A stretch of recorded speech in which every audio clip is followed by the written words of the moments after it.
Nay, Oh, nagkagulo din sa tapat kanina.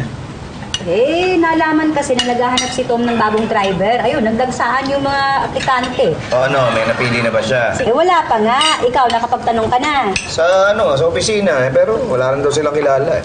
Nagtanong ako sa amin pero wala naman driver na pwede. Tulungan mo naman si Tom. Bakit ako? Ikaw tong nangako sa tao eh. Huwag ka magulo na to. Huwag mo na din. Bakit? Selos ka? Sa selos. Ang sinasabi ko lang, wala akong panahon na maghanap ng driver para dun sa tao. Bibiyahe kami ni Patrick, di ba, sa Cebu?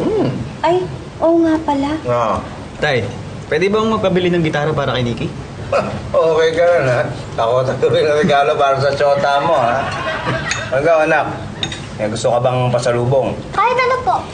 Eh, alam ko na yung bagay na pasalubong kay Clarissa. Lechon. Nayo si Kuya! Bakit, ayaw mo? Bakit sinabi ko?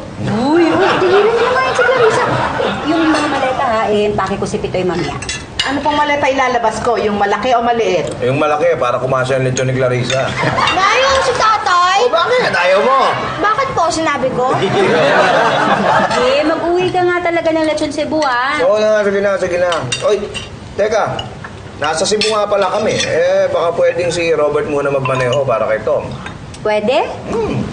Ano, Robert, okay ba sa'yo ipagmaneho si Tom? Magdamaga ng shooting nun.